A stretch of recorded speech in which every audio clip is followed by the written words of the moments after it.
hearing of the case of the misleading ad by Patanjali at the Supreme Court a day after when Patanjali offered a public apology in the national dailies. The court questioned the size and prominence of the apology published by the company in newspapers, and I said, and I quote here, "Apology same size as ads," unquote. Now, to know more about what really happened or what is happening in the courtroom, let's cut across live to our business desk and our business editor, Sharmila, on the broadcast. Sharmila, of course, this is a very important hearing today. Now, the Supreme Court has once again questioned Ramdev on the apology. It has, in fact, gone on to reprimand Ramdev and Balakrishna that if the apology is same size as your published advertisements.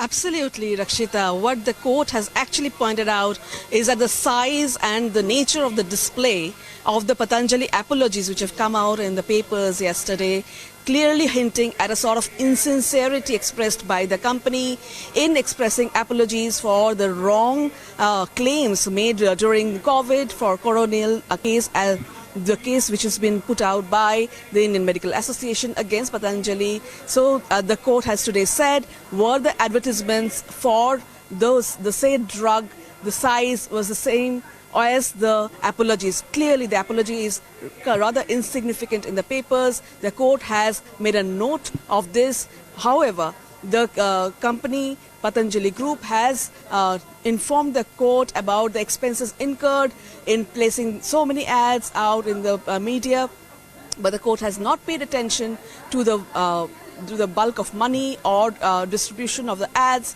It has clearly not been impressed by the gesture of the company and has hinted at a massive foul play and a massive insincerity in their, the way they have brought out the apologies. Further, the court has also said that they've taken the case broader and beyond Patanjali and has pointed out at all FMCGs and for bringing out ads or messages which are misleading, and has said that primarily hinting at products which are consumed by children, by senior citizens, saying that this situation has to be controlled. FMCG companies have to sort of been brought under some sort of control in what they are bringing out in the public domain as claims. The messaging of FMCG companies should be controlled. So the court is clearly taking the matter of Patanjali beyond just this particular company and bringing out the entire FMCG family under an umbrella